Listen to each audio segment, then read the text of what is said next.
आप सभी लोगों को मेरे YouTube चैनल पर स्वागत है।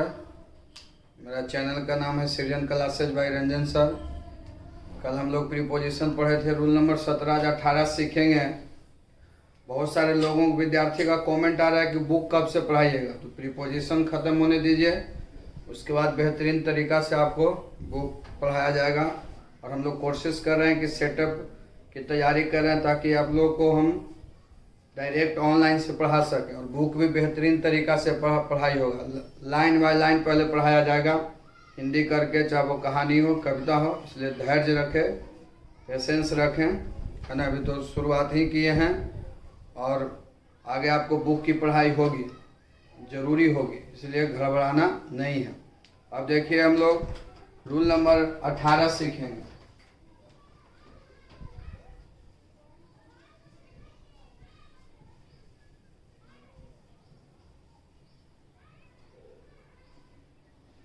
अठारह में एक और हम पढ़ा रहे हैं फ्रॉम के बारे में। कल भी पढ़ाए थे एक फ्रॉम के बारे में कि जब निर्माता वस्तु किसी वस्तु के निर्माण करने के लिए अपने अस्तित्व को मिटा लेता है तो वहाँ पर फ्रॉम का प्रयोग किया जाता है। कल भी बताए थे आपको। आज फिर एक फ्रॉम के बारे में सीखेंगे। फ्रॉम का मतलब होता है से।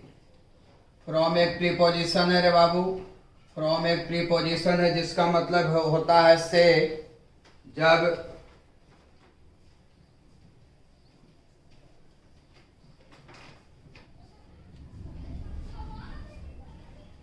जब दो के बीच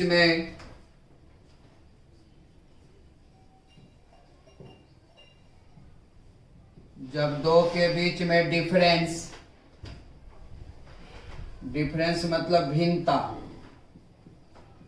भिन्नता मीन्स अंतर। जब दो के बीच में डिफरेंस हो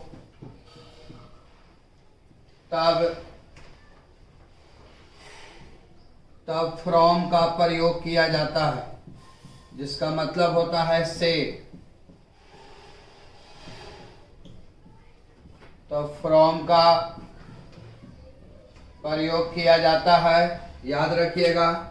तो फ्रॉम का मतलब होता है से, फ्रॉम का मतलब होता है से।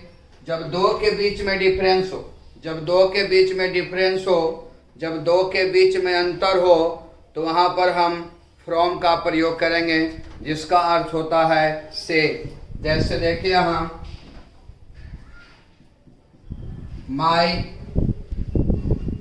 My book is differ from your book. ध्यान देना पहले, my book is differ from your book. मेरा किताब तुम्हारे किताब से भिन्न है, मेरा किताब तुम्हारे किताब से भिन्न है। यानी मेरा किताब और तुम्हारे किताब, दोनों किताब के बीच में डिफरेंस है, अंतर है। यानी मेरे किताब और तुम्हारे किताब के बीच में अंतर है। जैसे my book is differ from your book, मेरा किताब तुम्हारे किताब से भिन्न है। यानी मेरे किताब और तुम्हारे किताब के बीच में क्या है? अंतर है, भिन्नता है। इसलिए यहाँ पर फ्रॉम का प्रयोग किया गया है, जिसका मतलब हुआ से। क्योंकि हमारा नियम ही कहता है जब दो के बीच में अंतर हो, भिन्नता हो, तब फ्रॉम प्रीपोजिशन का प्रयोग किया जाता है। जैसे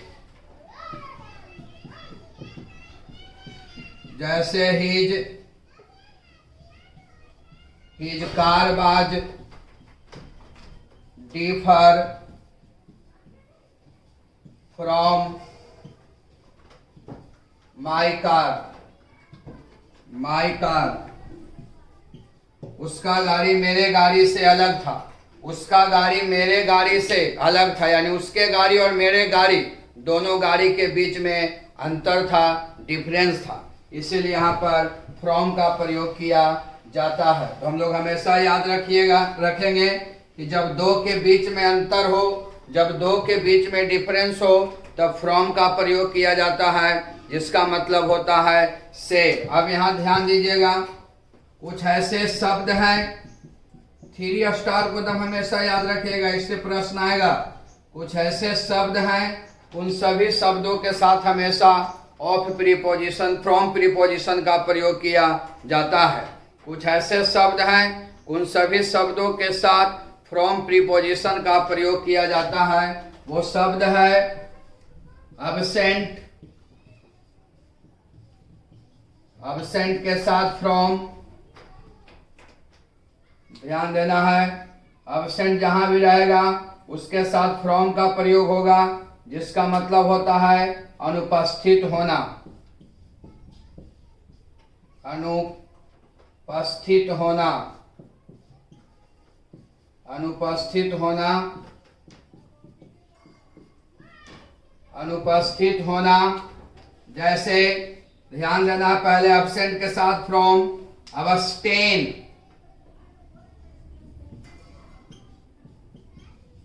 अबस्टेन के साथ फ्रॉम लगेगा रे बाबू। अबस्टेन एक ऐसा शब्द है जिसके साथ फ्रॉम का प्रयोग किया जाता है, तो अबस्टेन के साथ भी फ्रॉम लगेगा, जिसका मतलब होता है दूर रहना, दूर रहना। देखिए इसको तब आगे और बतलाते हैं। तो ये दिए गए निम्नलिखित शब्दों के साथ फ्रॉम प्रीपोजिशन का प्रयोग किया जाता है। 3 स्टार वाला को हर हाल में जब याद रखना है, क्योंकि आपका क्वेश्चन ये दिए गए निम्नलिखित शब्दों से ही आएगा। चलिए अभी हम बताए थे कि एब्सेंट के साथ फ्रॉम, अबस्टेन के साथ फ्रॉम। उसी प्रकार से देखो यहाँ सफर के साथ फ्रॉम माने पीड़ित होना, ये बहुत पूछता है, देखिएगा आप लोग क्वेश्चन बैंक में। डिफर के साथ फ्रॉम, डिफर के साथ फ्रॉम, डिफर फ्रॉम एनीथिंग, किसी चीज से भिन्न होना। डिफेंड के साथ फ्रॉम मतलब बचाव, डिफेंड के साथ from. Different from something, different भी रहेगा वहां पर फ्रॉम लगेगा। डिफरेंट फ्रॉम समथिंग, किसी चीज से भिन्न होना। फ्री के साथ फ्रॉम, फ्री फ्रॉम समथिंग, किसी चीज से मुक्त होना। हिंडर के साथ फ्रॉम मतलब छिपाना, हिंडर के साथ फ्रॉम छिपाना। रिकवर, रिकवर के साथ फ्रॉम, हिंडर फ्रॉम बाधा डालना, बाधा डालना, बाधा डालना मतलब अड़चन करना, अड़चन डालना। तो हिंडर के साथ फ्रॉम, रिकवर के साथ फ्रॉम, रिकवर के साथ फ्रॉम मतलब चंगा होना, स्वस्थ होना।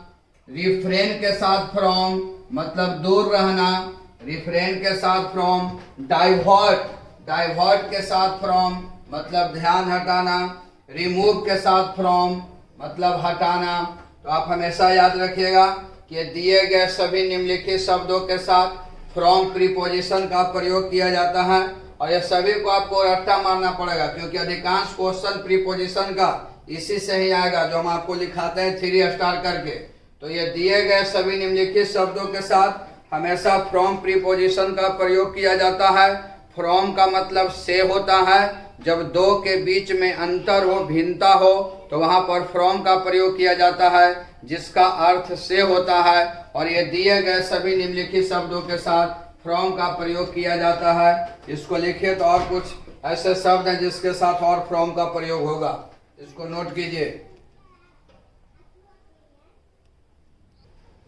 चलिए अब देखिए यहाँ फिर और समझिए और किसके साथ फ्रॉम लगेगा।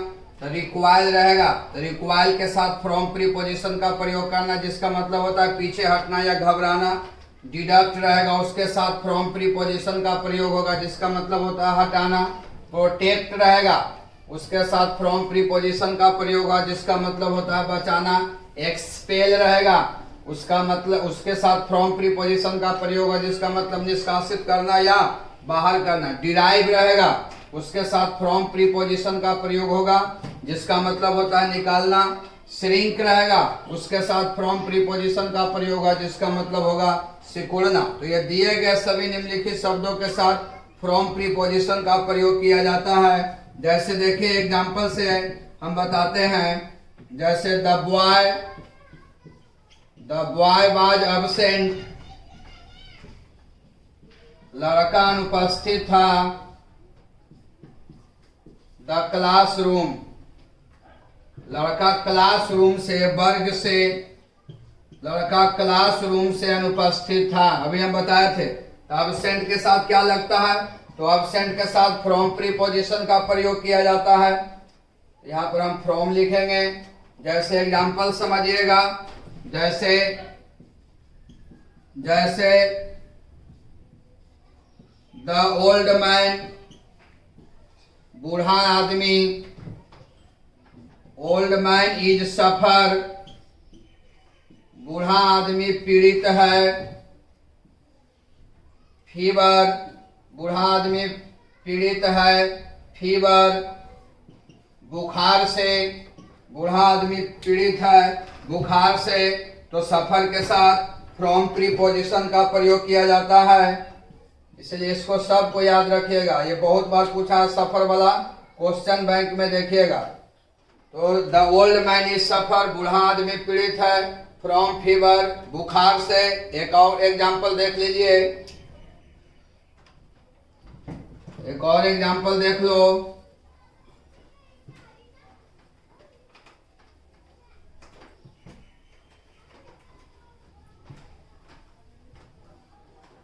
जैसे ध्यान देना है, वी शुड अबस्टेन, हम लोगों को दूर रहना चाहिए, बाइंग, शराब से। अबस्टेन के साथ अभी हम पढ़ाए थे कि अबस्टेन के साथ फ्रॉम प्रीपोजिशन का प्रयोग किया जाता है, इसलिए यहाँ पर फ्रॉम प्रीपोजिशन का प्रयोग हुआ है। इसको नोट कर लीजिए। नेक्स्ट रूल अब समझिए। नेक्स्ट रूल को अब समझना है। रूल नंबर 19 हम लोग सीखेंगे। 19 बाय। बाय का मतलब के द्वारा होता है। बाय का मतलब के द्वारा। बी बाय, बाय एक प्रीपोजिशन है जिसका मतलब होता है के द्वारा। बाय एक प्रीपोजिशन है जिसका मतलब होता है के द्वारा। अब ध्यान दीजिएगा कि बाय का मतलब के द्वारा कब होगा रे बाबू? इसका प्रयोग, किसका प्रयोग रे बाबू? तो बाय का प्रयोग। इसका प्रयोग, इसका प्रयोग पैसिव वॉइस, कर्मवाच्य, इसका प्रयोग पैसिव वॉइस में किया जाता है। इसका प्रयोग पैसिव वॉइस में किया जाता है। आप हमेशा याद रखिएगा कि बाय का मतलब के द्वारा होता है, और बाय का मतलब के द्वारा तब होता है जब उसका प्रयोग हम लोग पैसिव वॉइस में करते हैं। तो बाय का मतलब के द्वारा होता है, बाय का मतलब के द्वारा होता है जब इसका प्रयोग हम लोग पैसिव वॉइस में करेंगे। यानी जब हम लोग पैसिव वॉइस में बाय का प्रयोग करते हैं तो उसका मतलब होता है के द्वारा। यानी जब पैसिव वॉइस का वाक्य रहेगा, जब पैसिव वॉइस का वाक्य रहेगा तो वहां पर बाय प्रीपोजिशन का प्रयोग किया जाता है या करना है। जैसे देखिए यहाँ, जैसे a mango is eaten by Mohan, एक आम मोहन के द्वारा खाया जाता है। A mango is eaten by Mohan, एक आम मोहन के द्वारा खाया जाता है। यह पैसिव वॉइस का वाक्य है, और यहाँ पर हम बाय का प्रयोग किए हैं जिसका अर्थ क्या हुआ? के द्वारा। तो बाय का मतलब के द्वारा होता है। इसका बाय का मतलब के द्वारा तब होगा अरे बाबू जब इसका प्रयोग हम लोग पैसिव वॉइस में करेंगे। जैसे देखो यहाँ, जैसे द बैंक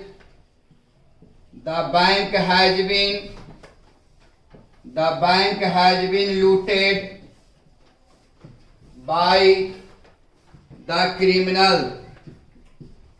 द क्रिमिनल।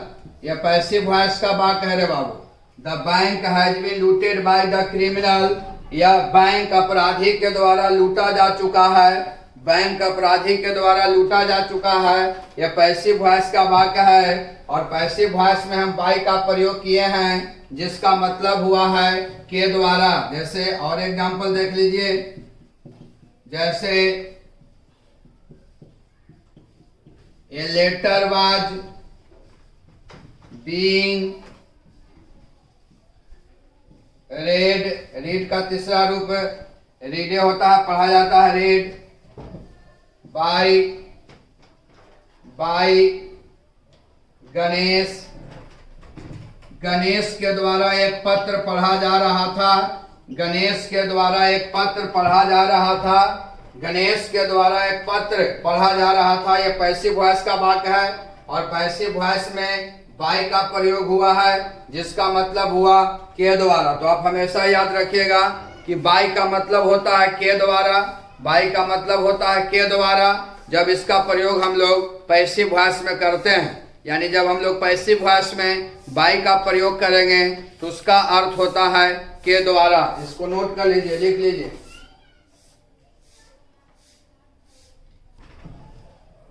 अब देखिए यहाँ रूल नंबर हम लोग 20 समझेंगे रे बाबू।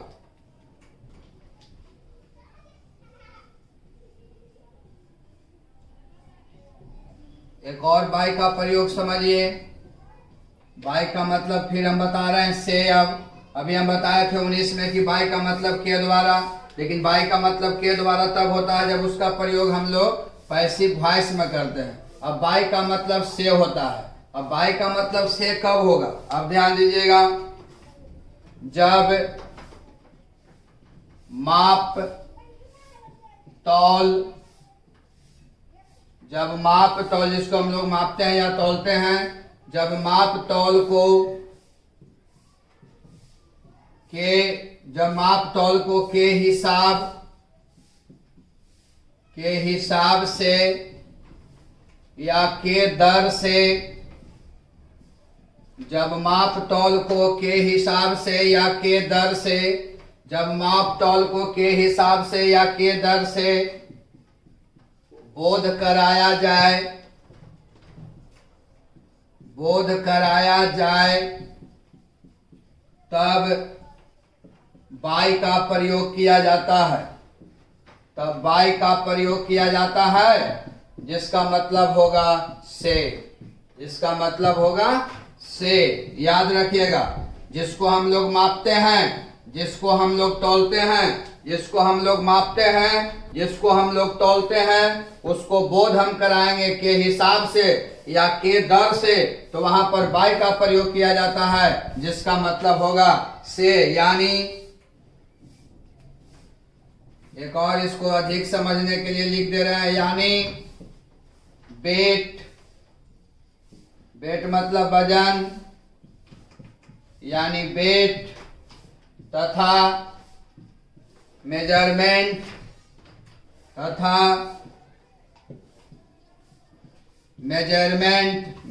मतलब मापना वाले शब्द को बोध कराने के लिए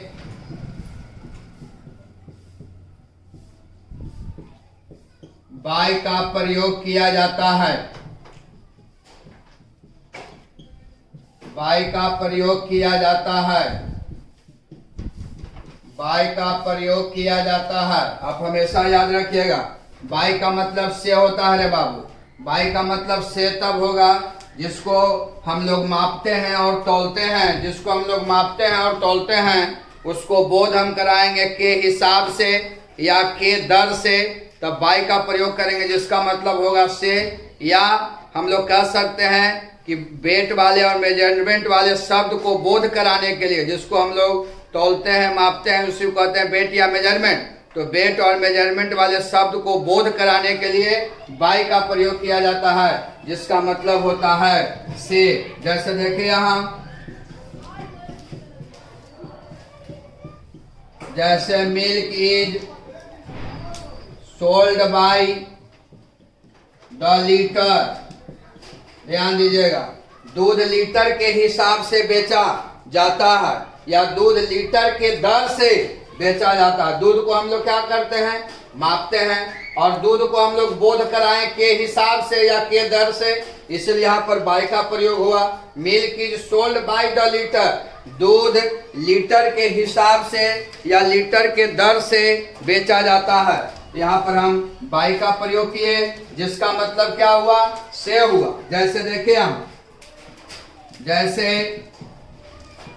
जैसे rice is sold by the KG, चावल किलो के हिसाब से बेचा जाता है, चावल किलो के हिसाब से बेचा जाता है या चावल किलो के दर से बेचा जाता है। चावल को हम लोग क्या करते हैं, चावल को हम लोग तौलते हैं और उसको बोध हम कराएं के हिसाब से या के दर से, इसलिए यहाँ पर बाई का प्रयोग किया गया है, जिसका मतलब हुआ से। जैसे एक और एग्जांपल सीख लीजिए बाबू, क्लॉथ इज सोल्ड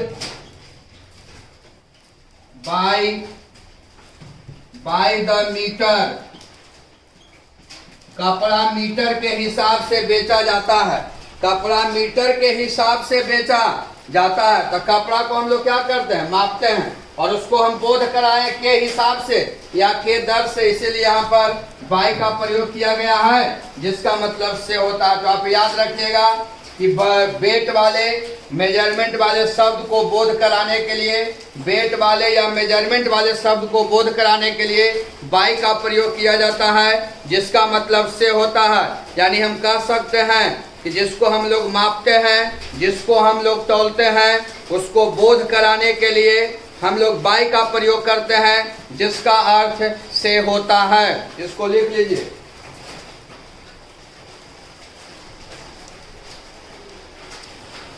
चलिए अब देखिए रूल नंबर 21।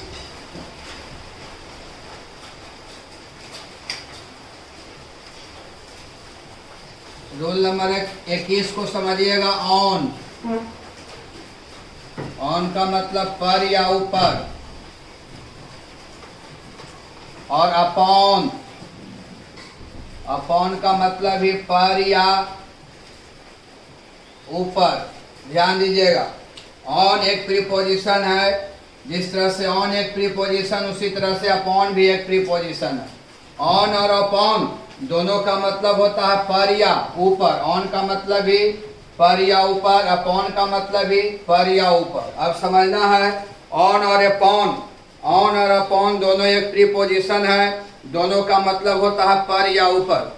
तब हम लोग को यहाँ समझना है कि जब दोनों ऑन और अपॉन दोनों का मतलब होता है पर या ऊपर, तो दोनों में डिफरेंस क्या है, अंतर क्या है, कब हमें ऑन का प्रयोग करना चाहिए और कब हमें अपॉन का प्रयोग करना चाहिए। ऑन और अपॉन एक ऐसा प्रीपोजिशन है, दोनों का मतलब होता है पर या ऊपर, इसलिए दोनों में डिफरेंस क्या है, कब हमें ऑन का प्रयोग करना चाहिए और कब हमें अपॉन का प्रयोग करना चाहिए। तो पहले हम लोग ऑन के बारे में समझेंगे।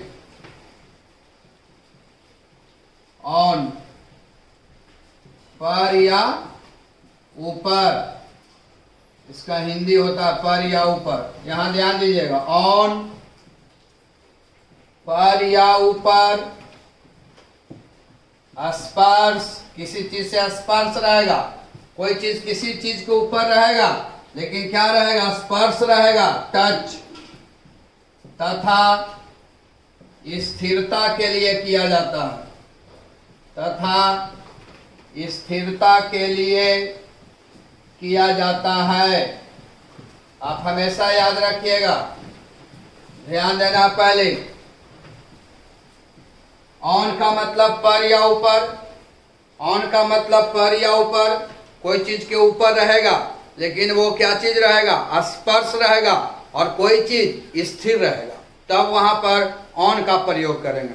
समझना है, ऑन का मतलब पर या ऊपर, कोई चीज किसी चीज के ऊपर रहेगा, लेकिन कैसे रहेगा, स्पर्श रहेगा, और कोई चीज स्थिर रहेगा। जैसे देखिए यहां, जैसे a pen is on the table, एक कलम टेबल पर है, एक कलम टेबल पर है, यानी टेबल के ऊपर कलम है और टेबल और कलम के बीच में क्या है, स्पर्श है। और टेबल और पेन कैसा है, स्थिर है, पेन उछल ना रहा। जैसे टेबल है, टेबल के ऊपर ऐसे पेन है, तो टेबल और पेन दोनों के बीच में क्या है, स्पर्श है। और पेन क्या है, स्थिर है। इसलिए यहाँ पर क्या चीज का प्रयोग हुआ, ऑन का प्रयोग हुआ। तो आप हमेशा याद रखिएगा कि ऑन का मतलब पर या ऊपर, कोई चीज से स्पर्श रहेगा लेकिन कोई चीज स्थिर रहेगा, इसलिए वहां पर हमें ऑन का प्रयोग करना चाहिए। जैसे देखिए यहाँ, जैसे the book is on the bench, the book is on the bench. अब समझिएगा, किताब बेंच पर था, किताब बेंच पर था। किताब क्या चीज पर था, बेंच पर था। यानी किताब और बेंच के बीच में क्या था, स्पर्श था। और किताब था जो बेंच पर क्या था, स्थिर था। तो स्थिरता के लिए क्या चीज का प्रयोग हुआ, ऑन का प्रयोग हुआ। तो आप हमेशा याद रखिएगा कि ऑन का मतलब पर या ऊपर, कोई चीज से स्पर्श रहेगा लेकिन कोई चीज क्या रहेगा, स्थिर रहेगा। वहां पर क्या चीज का प्रयोग करना है, ऑन का प्रयोग करना है। इसको लिखिए। अब हम लोग अपॉन के बारे में जानेंगे। ऑन के बारे में हम लोग ये सीखें कि ऑन का मतलब पर या ऊपर, कोई चीज के ऊपर रहेगा लेकिन स्पर्श रहेगा, स्पर्श के साथ साथ कोई चीज स्थिर रहेगा। अब अपॉन के बारे में हम लोग जानेंगे। अपॉन पर या ऊपर, इसका मतलब ही होता है पर या ऊपर, ध्यान देना है। अपॉन का मतलब ही पर या ऊपर, अपॉन का मतलब ही पर या ऊपर। अब सीखना है पहले, देखो यहां अपॉन, पर या ऊपर, स्पर्श, इसमें भी स्पर्श रहेगा, जिसे हम कहते हैं टच, कोई चीज से स्पर्श रहेगा, टच रहेगा। तथा गतिशीलता के लिए किया जाता है, यही अंतर है, गतिशीलता। अपॉन का मतलब पर या ऊपर स्पर्श, तथा गतिशीलता के लिए।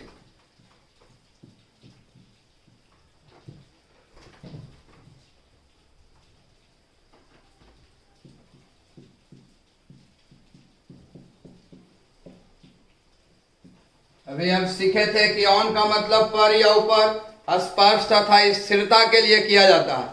और अपॉन का मतलब पर या ऊपर, कोई चीज से स्पर्श भी रहेगा लेकिन कोई चीज क्या चीज में रहेगा, गति में रहेगा। जैसे देखिए यहां,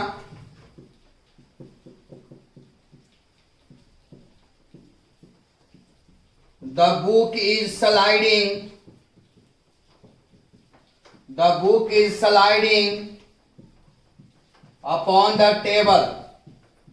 किताब टेबल पर फिसल रहा है या किताब टेबल के ऊपर फिसल रहा है। अब समझिएगा, किताब टेबल पर फिसल रहा है या टेबल के ऊपर फिसल रहा है।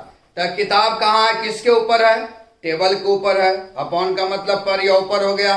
और टेबल और किताब के बीच में क्या है, स्पर्श है। और जब टेबल पर किताब फिसल रहा है इस तरह से, तो वो क्या चीज में हो गया, गति में हो गया। इसीलिए यहाँ पर अपॉन का प्रयोग हुआ है। तो आप हमेशा याद रखिएगा कि अपॉन का मतलब पर या ऊपर, कोई चीज किसी चीज के ऊपर रहेगा, स्थिर और टच रहेगा, स्पर्श रहेगा, लेकिन स्थिर नहीं रहेगा, गति में रहेगा, गतिशीलता रहेगा। तो वहां पर अपॉन का प्रयोग करना है। जैसे the book is sliding upon the table, किताब टेबल पर या टेबल के ऊपर फिसल रहा, यानी किताब और टेबल दोनों के बीच में स्पर्श है। और जब किताब इस तरह से फिसल रहा है तो वो गति में हो गया, इसीलिए अपॉन का प्रयोग किया गया है। जैसे देखिए यहाँ, the horse jumped upon the road, upon the road, the horse jumped upon the road. घोड़ा सड़क पर उछला या घोड़ा सड़क के ऊपर उछला। अब ध्यान दीजिएगा, घोड़ा सड़क पर उछला या घोड़ा सड़क के ऊपर उछला। तो जब घोड़ा सड़क पर था तो घोड़ा और सड़क के बीच में क्या था? स्पर्श था। और जब घोड़ा उछला तो कोची में हो गया? गति में हो गया, मोशन में हो गया। इसलिए अपॉन का प्रयोग किया गया है। इसी का ट्रांसलेशन आप लोग होता है जो आप लोग दंत कथा में सुनते होंगे, घोड़ा सड़क पर हड़क कर भड़क गया। जैसे एक और एग्जांपल देख लीजिए, जैसे he jumped upon the table, he jumped upon the table। अब सीखिएगा, वह टेबल पर या टेबल के ऊपर उछला, वह टेबल पर या टेबल के ऊपर उछला। तो टेबल और वह दोनों के बीच में क्या था? स्पर्श था। और टेबल पर उछला तो गति में हो गया। इसलिए यहाँ पर क्या चीज का प्रयोग हुआ? अपॉन का प्रयोग हुआ। तो हम लोग ये सीखें कि ऑन का मतलब होता है रे बाबू पर या ऊपर, ऑन का मतलब पर या ऊपर, और दोनों का मतलब होता है पर या ऊपर। ऑन अपॉन दोनों का मतलब होता है पर या ऊपर। ऑन का प्रयोग करना है कि कोई चीज से स्पर्श रहेगा लेकिन कोई चीज स्थिर रहेगा। अपॉन का प्रयोग करना है कि कोई चीज से स्पर्श रहेगा लेकिन क्या चीज में रहेगा? गति में रहेगा।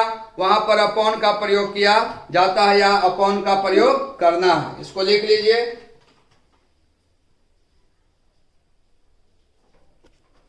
आप सभी लोगों को थैंक्स। बाकी कल नेक्स्ट क्लास में मिलेंगे। तब तक इसको लिखना है, पढ़ना है, समझना है, सबको याद करिएगा।